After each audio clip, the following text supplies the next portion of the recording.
اعوذ باللہ من الشیطان الرجیم بسم اللہ الرحمن الرحیم السلام علیکم ورحمۃ اللہ وبرکاتہ۔ اصلاحات قرآن کے حوالے سے جو کلاس شروع ہوئی ہے اس میں ہم سورہ فاتحہ جو ہے آج اس کی اگلی آیت جو ہے اس کا پہلا حصہ کریں گے، اہدنا الصراط المستقیم۔ تو اہدنا الصراط جو ہے یہ دو اصطلاحات آج ہم دیکھیں گے۔ اہدی اس کا جو روٹ ورڈ اور مادہ ہے وہ ہا، دال اور یا ہے، چھوٹی یہ جو ہم اردو میں بولتے ہیں۔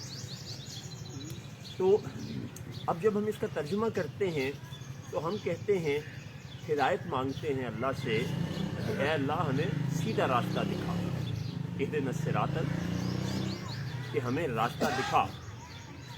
اب یہ جو لفظ ہدایت ہے وہ اسی سے بنا ہے۔ اس کا لغوی معنی جو ہے وہ ہوتا ہے روشن ہونا، نمایاں ہونا، کہ جس میں آپ کو شک و شبہ نہ رہے، واضح ہو جائے اور اتنا واضح ہو کے سامنے آئے کہ اس میں کوئی شک و شبہ نہ رہے۔ آپ یوں سمجھے کہ آپ کہیں سمندر میں سفر کر رہے ہیں تو ایک بہت زیادہ ابری ہوئی چٹان دیکھتے ہیں اور اس کا حصہ اتنا نمایاں ہوتا ہے کہ وہ دور سے آپ کو آسانی سے نظر آ جاتا۔ اسی لیے یہ جو قربانی کا جانور ہے اس کو بھی کیوں کہتے ہیں کہ وہ آگے چل رہا ہوتا، اور جب وہ آگے چل رہا ہوتا ہے تو اس سے بھی دیکھنے والوں کو، جب آپ صلی اللہ علیہ وسلم یہ قربانی کے جانور لے کر عمرہ کے لیے گئے تھے تو وہ ان کو جب خبر ملی تو پتہ چلا کہ بھئی وہ دیکھو کہ ہدی جو ہے قربانی کے جانور لے کے آئے ہیں جو آگے واضح طور پر نظر آ رہے ہیں۔ آگے آگے چلنا یہ بھی اس کا مطلب ہوتا ہے۔ دیکھیے ہمارا جو رہنما ہوتا ہے، جو راستہ بتانے والا ہوتا ہے، گائیڈ، وہ ہمارے آگے چلتا ہے۔ آپ کہیں سیر کرنے جاتے ہیں ایز اے ٹورسٹ تو وہاں کا جو مقامی آدمی جس کی آپ خدمات لیتے ہیں وہ آپ سے ایک آدھ قدم آگے ہو کے تو وہ کچھ چیزیں بتاتا ہے، وہ ہے، یہ اتنا پرانا ہے، اتنے عرصے کا بنا ہوا ہے۔ تو ایک اس کی صورت یہ ہوتی کہ بن مانگے بھی رہنمائی کا مل جانا، تو یہاں انسان جو ہے وہ مانگ بھی رہا ہے، اور ایک بڑی خاص چیز جو ہے آپ یہ دیکھیں، یہ مانگنے کا جو عمل ہے یہ کیا ہے؟ یہ دعا ہے۔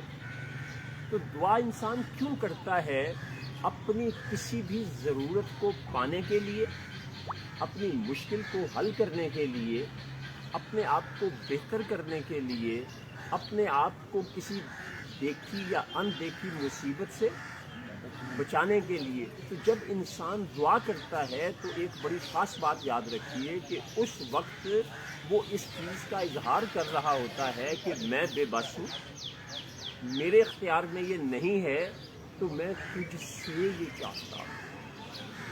تو یہ چیز جو ہے یہ اس کے اندر بہت نمایاں ہوتی ہے کہ اے اللہ میں تجھ سے ہدایت مانگتا ہوں، اور وہ اتنی روشن ہو، اتنی واضح ہو کہ مجھے کوئی غلط فہمی نہ ہو جائے۔ کس چیز کی؟ صراط۔ اب عرب عام طور پہ اس لفظ کو، یہ ذرا مار کے دکھائیں گے،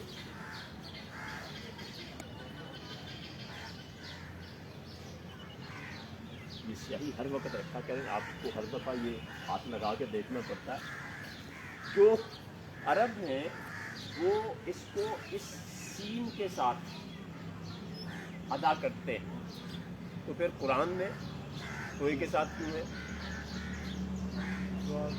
سوری، سواد کے ساتھ کیوں ہے؟ تو یہ ایک بڑی اہم بات بتانے لگا ہوں، وہ یہ ہے کہ قرآن جو ہے وہ قریشی لہجے میں، آپ صلی اللہ علیہ وسلم نے اسی لیے کہا بھی کہ قرآن کو قریشی لہجے میں پڑھا کرو۔ تو قریشی جو ہے، قریش، وہ اس آواز کے ساتھ بولتے ہیں۔ اب آپ دیکھیے، ہم چونکہ کبھی اس چیز کے فرق کو، اس کو ذرا نمایاں کر سکتے ہیں، کر دیں، ہم اس چیز کو کبھی بھی خیال ہی نہیں کرتے۔ اچھا اگر یہ تو میں نے آج آپ کو انفارمیشن دی ہے نا، اس سے پہلے آپ کو نہیں پتا، تو زیادہ تر لوگوں کو غور کریں تو وہ سین کی آواز سے اس کو ویسے ہی بول رہے ہیں، کیونکہ اس آواز نے اور اس آواز میں فرق ہی نہیں کر پاتے. تو یاد رکھیے یہ آواز جو ہے یہ سیٹی کے ساتھ ادا ہوتی ہے, سین, اور یہ جو ہے سو, جیسے پنجابی میں سوا کہتے ہیں نا, وہ بالکل صحیح آواز ہے, مخرج جس کو کہتے ہیں. تو یہ سوات, تو سوات جو ہے یہ قریشی لہجہ ہے, یعنی آپ صلی اللہ علیہ وسلم کے جو لوگ تھے قبیلے کے, ان کا یہ لہجہ تھا. تو اس لیے پھر قرآن نے اس کو, لیکن مطلب دونوں کا ایک ہی ہے. اس کا مطلب ہوتا ہے, اس کا مادہ جو ہے وہ صاد, را اور تو ہے. اسی طرح یہ لے لیں تو سین, را, تو بنے گا. اس کا مطلب ہوتا ہے لمبی تلوار, انتہائی تیز تلوار جو نگلتی چلی جائے, یعنی جو دشمنوں کو جلدی جلدی کاٹ کے ختم کرتی ہے. جیسے ہم کہتے ہیں کہ وہ دریا پتہ نہیں کتنی جانیں نگل گیا ہے, وہ نگلی تو نہیں ہوتی, وہ تو اس نے ان کو ختم کیا ہوتا ہے, وہ تو اوپر کے اوپر واپس تیر کے اوپر آ جاتی ہے. تو اس میں اتنی سیدھی, اتنی تیز, اتنی بہتر راستے کی سمت اے اللہ مجھے بتا دے جس میں ہدایت ہو, اور واضح ہونے کے علاوہ وہ بہت تیز بھی ہو کہ میں جلدی اس سے راستے کو, جو ہدایت کا راستہ ہے وہ میں جلدی جلدی پورا کر دوں. یعنی جو میرے اچھے معاملات ہیں, جس راستے پہ چلانا ہے, جو واضح راستہ مجھے دینا ہے وہ اچھا بھی ہو, سیدھا.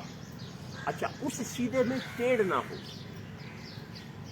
یہاں پھر دعا کا ایلیمنٹ آ رہا ہے کہ اتنا سیدھا راستہ ہو کہ مجھے رک رک کے کسی سے پوچھنا نہ پڑے. تو یہ خاص طور پہ اس میں جو بات اہم پائی جاتی ہے وہ دعا کا عنصر ہے, کہ انسان جو ہے وہ اللہ کے سامنے بے بسی کے انداز میں آ کے ایک دعا کرتا ہے.